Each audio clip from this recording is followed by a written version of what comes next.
Hi. അപ്പോൾ ഞാനിന്നിതൊരു cleaning day ആയിട്ട് പ്രഖ്യാപിച്ചിരിക്കുകയാണ്. കിച്ചണിലെ ജോലിയൊക്കെ ഏകദേശം കഴിഞ്ഞു. മഴയായതുകൊണ്ട് കുറച്ച് ചളിയും പൊടിയും അഴുക്കൊക്കെ ആയിട്ട് വീടാകെ ഒരു ഇതായിട്ട് കിടക്കുകയാണ്. അപ്പോൾ ഞങ്ങൾക്ക് ഇന്ന് കുറച്ച് വെയിൽ വന്നിട്ടുണ്ട്. അപ്പോൾ ഇന്ന് നമുക്കൊന്ന് അടിച്ചു വരി തുടച്ചൊക്കെ ഇടാം. അപ്പോൾ നല്ല വൃത്തിയായിട്ട് കിടക്കുമല്ലോ. പിന്നെ കുറച്ച് തുണി മടക്കി വയ്ക്കൽ അങ്ങനത്തെ കുറച്ച് പരിപാടികളൊക്കെ ഉണ്ട്. അപ്പോൾ എല്ലാം കൂടി ചേർത്ത് ഒരു വ്ളോഗാക്കാനായിരുന്നു. അപ്പോൾ നമുക്ക് വീഡിയോയിലോട്ട് പോകാം. അപ്പോൾ ആദ്യം തന്നെ നമുക്ക് അടുക്കിപ്പറക്കലിൽ നിന്ന് തുടങ്ങാം. എനിക്ക് ഒട്ടും താല്പര്യമില്ലാത്തൊരു ജോലിയാണ് ഈ തുണി മടക്കി വെക്കുക എന്നുള്ളത്. ഞാൻ തുണി അലക്കാനും ഉണക്കിയെടുക്കാനും ഒക്കെ എനിക്ക് നല്ല ഇഷ്ടമാണ്. പക്ഷേ ഈ കൊണ്ടുവയ്ക്കുന്നതിന് അടുക്കി വെക്കുക എന്നുള്ളത് ഇച്ചിരി മടിയുള്ള കാര്യമാണ്. അതുകൊണ്ട് തന്നെ എനിക്ക് മിക്കവാറും ഒരുപാട് തുണി ആയിട്ടാവും ഞാൻ അടുക്കി വെക്കലുണ്ടാവുക. പിന്നെ ഇപ്പോൾ മഴ സമയവും കൂടെ ആയതുകൊണ്ട് ഒരുപാട് തുണി നമ്മൾ ഡെയിലി ബേസിസിൽ നമ്മൾ നനയ്ക്കുന്നുണ്ടാവും. പക്ഷെ വെയിൽ വരാതെ നമുക്ക് ഉണങ്ങി കിട്ടില്ലല്ലോ. അപ്പം ഞാൻ അലക്കി മേളിൽ വിരിച്ചിടും. എന്നിട്ട് വെയിൽ വരുമ്പോഴേക്കും ടെറസിലേക്ക് എടുത്തിട്ട് ഉണക്കിയെടുക്കാറാണ് ചെയ്യാറ്. അപ്പോൾ ഇപ്പോൾ ഇത്രയും തുണി ഞാൻ മടി കാരണം മാറ്റി വെച്ച തുണിയല്ല, വെയിലില്ലാഞ്ഞിട്ട് നമുക്ക് ഉണക്കിയെടുക്കാൻ പറ്റാത്ത തുണിയാണ് ഇത്. മോൻ വന്നിരുന്ന് അങ്ങനെ ഞാൻ മടക്കി വെക്കുന്ന തുണിയൊക്കെ എടുത്ത് വലിച്ചെറിയാനായിട്ടുള്ള ശ്രമത്തിലാണ്. ഞാൻ മടക്കി വെക്കും, അവൻ വലിച്ചെറിയും. അതാണ് ഇവിടെ പരിപാടി നടന്നുകൊണ്ടിരിക്കുന്നത്. പിന്നെ ഞാൻ പിടിച്ച് നിർത്തി കാര്യമൊക്കെ പറഞ്ഞു കൊടുത്ത്, മോനെ അങ്ങനെ ചെയ്യരുത് എന്നൊക്കെ പറഞ്ഞ് സോപ്പിട്ട് അവനെ അങ്ങനെ എടുക്കുന്നതാണ് ഈ കാണുന്നത്. എന്നാലും എൻ്റെ സോപ്പ് അവൻ്റെ അടുത്ത് അധികം പതയാറില്ല. അതുകൊണ്ട് തന്നെ അവൻ ആ പരിപാടി വീണ്ടും തുടർന്നുകൊണ്ടേയിരിക്കും. അപ്പോൾ അങ്ങനെ ബാക്കിയെല്ലാം ഞാൻ മടക്കി വെക്കുന്നുണ്ട്. മടിയാണെന്ന് പറഞ്ഞാലും അവസാനം എല്ലാം അടുക്കി ഒതുക്കി വെച്ച് കഴിഞ്ഞിട്ട് നമ്മുടെ വീട് കാണുമ്പോൾ ഒരു വല്ലാത്തൊരു സന്തോഷം തോന്നാറുണ്ട്. പക്ഷെ എന്നാലും ഈ ഒരു ജോലി എനിക്ക് അത്ര താല്പര്യമില്ലാത്തത് കൊണ്ട് ഞാനതിങ്ങനെ മാറ്റിവെച്ച് അങ്ങനെ പൊയ്ക്കൊണ്ടിരിക്കും. മോനിപ്പോഴും അടുത്ത് തന്നെ ഉണ്ട് കേട്ടോ. ആള് അങ്ങോട്ട് നീങ്ങിയിരുന്ന് കളിച്ചുകൊണ്ടിരിക്കുകയാണ്. ആ സമയത്ത് ഞാനിത്തിരി വേഗത്തിന് എല്ലാം മടക്കിയൊക്കെ അങ്ങ് വെക്കുന്നുണ്ട്. അങ്ങനെ വലിയൊരു ജോലിയാണെന്ന് ഞാനിപ്പോൾ വിശ്വസിച്ചുകൊണ്ടിരിക്കുന്ന ആ ജോലി ഇന്ന് കഴിഞ്ഞിട്ടുണ്ട്. മടക്കി വെക്കൽ കഴിഞ്ഞിട്ടുണ്ട്. ഇനി നമുക്ക് എടുത്തു വെച്ചാൽ മതി. ഇതിനു മുന്നേ എനിക്ക് പാത്രം കഴുകുന്നതായിരുന്നു ഏറ്റവും ഇഷ്ടമില്ലാത്ത ജോലിയായിട്ടുണ്ടായിരുന്നത്. പാത്രം എനിക്ക് ഇഷ്ടമേ അല്ല. ഞാൻ വളരെ ബുദ്ധിമുട്ടിയാണ് പാത്രം കഴുകിക്കൊണ്ടിരുന്നത്. പക്ഷെ ഇപ്പം അതങ്ങ് മാറിയിട്ട് എനിക്ക് തുണി അടുക്കി വെക്കലാണ് ഇപ്പോൾ ഏറ്റവും ഭയങ്കര വിഷമമായിട്ട് ഞാൻ ചെയ്യുന്നൊരു ജോലി. ശേഷം ഞാൻ മടക്കി വെച്ച തുണികൾ ഇതിപ്പോൾ 2 അലമാരയിലായിട്ട് വെക്കേണ്ട തുണികളായതുകൊണ്ട് എല്ലാം സെഗ്രിഗേറ്റ് ചെയ്ത് രണ്ടിടത്തായിട്ട് കൊണ്ടുവച്ചു. ഇനി നമുക്ക് ബെഡ് കൂടെ ഒന്ന് കുടഞ്ഞു വിരിച്ചിടാം. ഇന്ന് രാവിലെ ഞാൻ ബെഡൊന്നും വിരിച്ചിട്ടിട്ടില്ലായിരുന്നു. അല്ലെങ്കിൽ രാവിലെ എഴുന്നേൽക്കുന്ന ആ സമയത്ത് തന്നെ വിരിച്ചിട്ടിട്ടാണ് അടുക്കളയിലോട്ട് പോവാറ്. ഇന്നൊന്നും മടിച്ചു. ഇന്നൊരു മടിയുള്ള ദിവസം കൂടിയായിരുന്നു. അപ്പോൾ എന്തായാലും ഇന്ന് നമ്മൾ ക്ലീൻ ചെയ്യാനായിട്ട് നിൽക്കുകയാണല്ലോ. എന്നാൽ പിന്നെ നമുക്ക് ആദ്യം റൂമൊന്ന് വൃത്തിയാക്കിയിട്ട് ഇവിടെ നിന്ന് തന്നെ നമുക്ക് ബാക്കി ജോലിയിലോട്ട് പോവാം. അങ്ങനെ ബെഡൊക്കെ വിരിച്ച് ബ്ലാങ്കറ്റൊക്കെ നമുക്ക് മടക്കി വയ്ക്കാം. ഇനി ഇത് മോൻ്റെ കുഞ്ഞു കമ്പടിയാണ്. അതെപ്പോഴും നമ്മുടെ കയ്യിൽ കിട്ടണമെന്നില്ല. അത് അവൻ്റെ ഫേവറേറ്റ് ആണ്. അവൻ എപ്പോഴും ഇങ്ങനെ ഇപ്പോൾ കൊണ്ടു നടക്കുന്ന പോലെ അങ്ങ് കൊണ്ടു നടന്നോളും. ഇനി അത് കിട്ടുമ്പോൾ നമുക്ക് അതിനെ അങ്ങ് മടക്കി വയ്ക്കാം. അപ്പോൾ നമ്മുടെ തുണി മടക്കി വയ്ക്കലും ബെഡ് വിരിക്കലും ഒക്കെ കഴിഞ്ഞിട്ടുണ്ട്. ഇനി ബാക്കി കുറച്ച് പൊടികളൊക്കെ റൂമിൽ കിടക്കുന്നതെല്ലാം നമുക്കങ്ങ് അടിച്ചു വാരി പുറത്തേക്ക് എടുക്കാം. അപ്പോൾ ഇനി റൂമിലേക്ക് നമുക്ക് ഒതുക്കാനായിട്ട് വന്ന് കയറേണ്ട കാര്യമില്ലല്ലോ. അങ്ങനെ റൂമെല്ലാം നമ്മൾ ക്ലീൻ ആക്കിയിട്ടുണ്ട്. ഇപ്പം ഇങ്ങനെയാണ് നമ്മുടെ റൂം ഇരിക്കുന്നത്.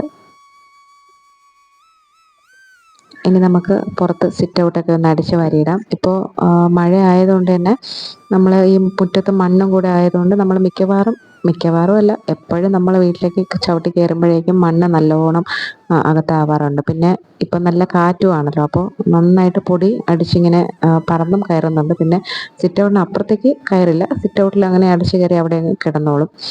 അതുകൊണ്ട് തന്നെ ഇപ്പം നമ്മൾ ചവിട്ടിയൊക്കെ ആകെ അങ്ങ് കുളമായിട്ടാണ് കിടക്കുന്നത്. പിന്നെ മഴ സമയമാകുമ്പോൾ ഞാൻ ഒരു പഴയ ചവിട്ടി കൂടെ എടുത്ത് പുറത്തിട്ടേക്കും. അപ്പോൾ നമ്മൾ ആദ്യം ഒന്ന് അതിൽ ചവിട്ടി കയറപ്പോഴേക്കും ഒരുപാട് മണ്ണ് അതിൽ തന്നെ അങ്ങ് ആയി പൊക്കോളുമല്ലോ. ഇനി നമുക്ക് അകത്ത് വൃത്തിയാക്കാം. ഇത് മോൻ്റെ കളിപ്പാട്ടങ്ങളൊക്കെയാണ്. അവൻ ഉറങ്ങിക്കഴിഞ്ഞു. അപ്പോൾ ആ സമയം കൊണ്ട് നമുക്ക് ടോയ്സൊക്കെ എടുത്ത് ഒതുക്കി വെച്ചിട്ട് നമുക്ക് വീടിനകവും കൂടെ ഒന്ന് അടിച്ചു വാരിയിടാം. ഇന്ന് എന്തായാലും തുടയ്ക്കണം. അപ്പോൾ സാധാരണ ഈ ഫർണിച്ചറൊക്കെ നീക്കിയിട്ടതിന് ശേഷമാണ് തുടയ്ക്കാറ്. അപ്പോൾ ഇന്ന് എന്തായാലും മോൻ ഉറങ്ങിയതുകൊണ്ട് നമുക്ക് അങ്ങനെ വെച്ചിട്ട് തന്നെ അടിച്ചു വരാം. ഇല്ലെങ്കിൽ അവൻ സൗണ്ട് കേട്ട് എഴുന്നേറ്റ് കഴിഞ്ഞാൽ പിന്നെ എനിക്കൊന്നും ചെയ്യാൻ പറ്റില്ല, പിണങ്ങിക്കൊണ്ടേയിരിക്കും. പിന്നെ ഈ കിടക്കുന്ന എല്ലാം എൻ്റെ മോൻ്റെ കലാവിരുതാണ് കേട്ടോ. ഇങ്ങനെ എല്ലാം വാരി വലിച്ചിട്ടുകൊണ്ടിരിക്കും. കുഞ്ഞു മക്കളുള്ള ആൾക്കാർക്ക് അറിയായിരിക്കുമല്ലോ. പിന്നെ എനിക്ക് വീട് എപ്പോഴും ഒതുങ്ങി കിടക്കണം എന്നാഗ്രഹിക്കുന്ന ഒരാളാണ് ഞാൻ. അതുകൊണ്ട് ഞാനിങ്ങനെ എപ്പോഴും അടുക്കിപ്പറക്കി വെച്ചുകൊണ്ടേയിരിക്കും. അവനൊരു സൈഡിൽ നിന്ന് ഇങ്ങനെ വാരി വലിച്ചിട്ടുകൊണ്ടേയിരിക്കും. ഇനി നമുക്ക് ആ ബെഡ് കൂടെ ഒന്ന് വൃത്തിയാക്കിയിടാം. അവിടെയാണ് അവൻ്റെ പ്ലേ ഏരിയ. അവിടെ ആ ഷോപ്പറിലിരിക്കുന്നതൊക്കെ അവൻ്റെ ടോയ്സാണ് കേട്ടോ. അപ്പോൾ ആ ബെഡിൽ കയറിയിരുന്ന് അങ്ങ് കളിച്ചോളും. പിന്നെ ഈ ടേബിള് നമ്മൾ എന്തെങ്കിലും ഫ്രൂട്ട്സോ അങ്ങനെ എന്തെങ്കിലുമൊക്കെ കാര്യങ്ങൾ വെക്കാൻ വേണ്ടി ഇട്ടേക്കുന്നതാണ്. അവിടെ ഒതുക്കി മൊത്തത്തിലൊന്ന് അടിച്ചു വാരിയിടാം. സ്റ്റെയർ ഞാൻ മാസത്തിൽ ഒരിക്കയോ അല്ലെങ്കിൽ ഒരു 2 തവണയൊക്കെ തുടച്ചിടാറുള്ളൂ. അല്ലാണ്ട് ഒരു ആഴ്ചയിൽ ഒരു 2 തവണ വെച്ചൊക്കെ അടിച്ചു വാരി ഇടാറുണ്ട്. ഇപ്പം നമ്മൾ വീട്ടിനകം തുടയ്ക്കുന്ന അതേ സമയത്ത് തന്നെ സ്റ്റെയറൊന്നും ഞാൻ തുടയ്ക്കാറില്ല കേട്ടോ. നമ്മളിങ്ങനെ നോക്കുമ്പോൾ വീട് നല്ല ക്ലീൻ ആയിട്ട് കിടക്കുമെന്ന് തോന്നുമെങ്കിലും നമ്മൾ അടിച്ചു വാരി തുടങ്ങുമ്പോഴേ നമ്മുടെ വീടിനകത്ത് എത്രത്തോളം പൊടിയുണ്ട് എന്നുള്ളത് നമുക്ക് മനസ്സിലാവുള്ളൂ അല്ലേ. കിച്ചൺ ഞാൻ പറഞ്ഞല്ലോ, രാവിലെ തന്നെ ജോലിയെല്ലാം ഒതുങ്ങിയ സമയത്ത് ഞാൻ കിച്ചണൊക്കെ ഒന്ന് ഒതുക്കിയിട്ടിട്ടുണ്ടായിരുന്നു. പിന്നെ ഇത് നമ്മുടെ ഈ റോഡ് സൈഡിൽ നിന്ന് വാങ്ങുന്ന മാങ്ങയാണ്, ഈ വണ്ടിയിൽ കൊണ്ടുപോയി വിൽക്കില്ലേ, അതിൽ നിന്ന് വാങ്ങിയതാണ്. പക്ഷെ കാണുമ്പോൾ അത്ര പഴുത്തതായിട്ട് തോന്നില്ലെങ്കിലും നല്ല മധുരമാണ്, നല്ല ടേസ്റ്റുമാണ് കേട്ടോ. അപ്പോൾ അതവിടെ ഇരിക്കട്ടെ. ഞാൻ രാവിലെ കിച്ചൺ മാത്രമേ ഒന്ന് ക്ലീൻ ചെയ്തിട്ടിട്ടുണ്ടായിരുന്നുള്ളൂ. അടിച്ചു വാരിയൊന്നും ഇട്ടിട്ടുണ്ടായിരുന്നില്ല. അപ്പോൾ എന്തായാലും നമ്മളൊന്ന് ക്ലീൻ ചെയ്യാൻ വേണ്ടി ഇരിക്കുകയല്ലേ, അപ്പോൾ അടിച്ചു വരാമെന്ന് കരുതി അങ്ങനെ കിച്ചണും എല്ലാം നന്നായിട്ട് അടിച്ചു വാരിയിട്ടു.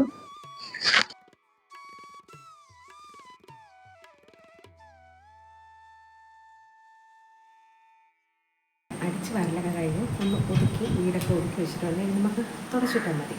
അപ്പോൾ ഫ്രിഡ്ജ് ഒന്ന് ഒരു സിപ്പത്തേക്ക്, എന്നാൽ പിന്നെ നമുക്ക് സിപ്പ് കുറച്ച് ഇരുന്ന് ഇരുന്നിട്ട് ബാക്കി ജോലിയിൽ എടുക്കാം.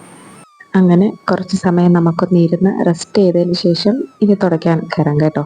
മുന്നേ ഞാൻ ഇങ്ങനെയൊന്നും അല്ലായിരുന്നു. ഞാൻ ക്ലീൻ ചെയ്യാൻ വേണ്ടി തുടങ്ങിയാൽ പിന്നെ അത് തീരുന്നവരെ ഞാനൊന്ന് റെസ്റ്റ് ചെയ്യില്ല, വെള്ളം കുടിക്കില്ല. അപ്പോൾ ഉള്ള പ്രശ്നം എന്താണെന്ന് വെച്ചാൽ നമ്മളെല്ലാ ജോലിയും കഴിയുമ്പോഴേക്കും നമ്മുടെ കാര്യത്തിൽ ഏകദേശം ഒരു തീരുമാനമാവുമല്ലോ.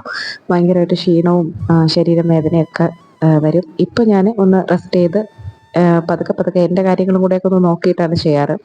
ആ സമയമായപ്പോഴേക്കും ചോറ് വാർക്കാനുള്ള സമയമായി. ചോറ് വാർത്ത് വെച്ചു. പിന്നെ നമുക്കിനി തുടയ്ക്കാനായിട്ട് തുടങ്ങാം. ഞാൻ സോഫയാണ് ഏറ്റവും ആദ്യം ക്ലീൻ ചെയ്യാറ് കേട്ടോ. ഇതിപ്പോൾ നമ്മൾ മോപ്പ് വാങ്ങിക്കുമ്പോഴേക്കും നമുക്ക് അഡീഷണലായിട്ട് തുടയ്ക്കാൻ വേണ്ടി 2-3 കിട്ടുമല്ലോ. അതിലൊരെണ്ണം സോഫ തുടയ്ക്കാൻ വേണ്ടിയിട്ട് മാറ്റി വയ്ക്കാം. എന്നിട്ട് അത് വെച്ചിട്ട് നമ്മൾ സോഫ തുടയ്ക്കുമ്പോൾ പെട്ടെന്ന് ക്ലീൻ ആയി കിട്ടുമേ. ഞാൻ ഒരുപാട് മെത്തേഡ് ഇങ്ങനെ ട്രൈ ചെയ്ത് നോക്കിയിട്ടുണ്ട്. അതായത് നമ്മൾ ഈ പാത്രത്തിൻ്റെ അടപ്പിൽ ടവല് ചുറ്റി വെച്ച് തുടയ്ക്കുക, സോഡാപ്പൊടിയൊക്കെ തട്ടി അങ്ങനെ തുടയ്ക്കുക. അതൊക്കെ ചെയ്യുമ്പോൾ നമ്മുടെ ഭയങ്കരമായിട്ട് എനർജി ലോസ് ആവുന്നവരെ തോന്നിയിട്ടുണ്ട്. പോരാത്തതിന് ഭയങ്കര ബുദ്ധിമുട്ടുമാണ് തുടച്ചെടുക്കാൻ. പക്ഷേ ഇതാണെങ്കിൽ പെട്ടെന്ന് നമുക്ക് തുടച്ചെടുക്കാനും പറ്റും, ഒരുപാട് വെള്ളവും പിടിക്കില്ല. അതുപോലെ വേഗം തന്നെ നമ്മുടെ സോഫ ക്ലീനും ആവും, ഉണങ്ങിയും കിട്ടും കേട്ടോ. ഇതിപ്പോൾ ഞാൻ തറ തുടയ്ക്കാൻ എടുക്കുന്ന അതേ ഇത് വെച്ച് തന്നെയാണ് ഇതും തുടയ്ക്കുന്നത്. സമയമായപ്പോഴേക്കും മോൻ എഴുന്നേറ്റിട്ടുണ്ടായിരുന്നു. ഇനി കുറച്ച് സമയം അവൻ്റെ കയ്യിലായിരിക്കും മോപ്പ്. എൻ്റെ അസിസ്റ്റൻ്റാണ് കേട്ടോ നിൽക്കുന്നത്. അങ്ങനെ അവൻ്റെ കളിയൊക്കെ കഴിഞ്ഞതിന് ശേഷം മോപ്പ് എനിക്ക് തിരിച്ചു കിട്ടിയിട്ടുണ്ട്. അപ്പോൾ ഇനി നമുക്ക് എല്ലായിടം തുടച്ചൊക്കെ ഇടാം. എനിക്ക് ചെറിയ ജലദോഷം ഉണ്ട് കേട്ടോ. അതാണ് ഇങ്ങനെ ഇടയ്ക്കിടയ്ക്ക് ഇങ്ങനെ ഒരു മൂക്ക് വലിക്കുന്ന സൗണ്ട് പോലെ കേൾക്കുന്നത്. അപ്പോൾ നമ്മൾ ഈ നമ്മുടെ ശരീരമൊക്കെ ക്ലീൻ ചെയ്ത് നമ്മൾ വൃത്തിയായിട്ടിരിക്കുന്ന പോലെ തന്നെ അത്രയും ഇമ്പോർട്ടൻ്റ് ആണ് നമ്മുടെ സറൗണ്ടിങ്സ് നമ്മൾ ക്ലീൻ ആക്കി ഇടുക എന്നുള്ളത്. നമ്മൾ വൃത്തിയായിരിക്കുകയും നമ്മുടെ സറൗണ്ടിങ്സ് വൃത്തിയാക്കിയിടുകയും ചെയ്യുമ്പോൾ അത് നമുക്കും നല്ലതാണ്, നമ്മുടെ ചുറ്റുമുള്ളവർക്കും നല്ലതാണ്, എല്ലാവർക്കും നല്ലതാണെന്ന് വിശ്വസിക്കുന്ന ഒരാളാണ് കേട്ടോ ഞാൻ. ഈ വീട്ടിൽ ഉള്ള 2 പേരും 2 സ്വഭാവമുള്ള ആൾക്കാരാണ്. അതായത് ഞാനിങ്ങനെ എപ്പോഴും ഇത് ഈ വീടും എല്ലാം അടുക്കി ഒതുക്കി നല്ല ക്ലീനാക്കി വെക്കാൻ ആഗ്രഹിക്കുന്ന ഒരാളാണെങ്കിൽ എൻ്റെ ഹസ്ബൻഡ് നേരെ തിരിച്ച് പെരുമാറുന്ന ഒരാളാണ്. എല്ലാം വാരി വലിച്ചിടാനും ഇങ്ങനെ എല്ലാം എല്ലായിടത്തും ഇങ്ങനെ ചിതറിക്കിടക്കുന്ന കാണാം ഈ വീട്ടിൽ. അപ്പോൾ ഈ വീട്ടിൽ ഏറ്റവും കൂടുതൽ ഞാൻ വഴക്ക് കൊടുക്കുന്നതും അതിനാണ് കേട്ടോ. വഴക്ക് കേൾക്കുമ്പോഴേക്കും എല്ലാം അടുക്കി ഒതുക്കി വെക്കും, പക്ഷേ തനിയെ ഒന്നും അങ്ങനെ ചെയ്യാറില്ല. കിച്ചൺ കൂടെ നമുക്ക് തുടച്ച് കഴിയുമ്പോഴേക്കും നമ്മുടെ ഇന്നത്തെ ക്ലീനിങ് പരിപാടിയൊക്കെ കഴിയും. എൻ്റെ അസിസ്റ്റൻ്റ് ഇടയ്ക്കിടയ്ക്ക് എന്നെ ഹെൽപ്പ് ചെയ്യാനൊക്കെ വന്നിരിക്കുന്നുണ്ട് കേട്ടോ. ആൾക്ക് ഇത് ഇങ്ങനെ തുടയ്ക്കാനും ചെയ്യാനൊക്കെ നല്ല ഇഷ്ടമാണ്. ഞാൻ എന്തെങ്കിലും ചെയ്യുന്നുണ്ടെങ്കിൽ എൻ്റെ കൂടെ നിന്ന് ചെയ്യുകയൊക്കെ ചെയ്യും കേട്ടോ. അപ്പോൾ അങ്ങനെ നമ്മുടെ ജോലിയൊക്കെ കഴിഞ്ഞിട്ടുണ്ട്. അപ്പോൾ നമ്മൾ ജോലിയെല്ലാം കഴിഞ്ഞിട്ടുണ്ട്, എല്ലായിടവും തുടച്ച് വൃത്തിയാക്കി ക്ലീൻ ആയിട്ടുണ്ട്. ഇനി നമുക്ക് കഴിക്കാനുള്ള സമയമായി. ഇനി നമ്മൾ കുളിച്ചിട്ട് കഴിക്കുക, അത്രേ ഉള്ളൂ. അപ്പോൾ ഇനി അടുത്ത വീട്ടിൽ കാണുന്നത്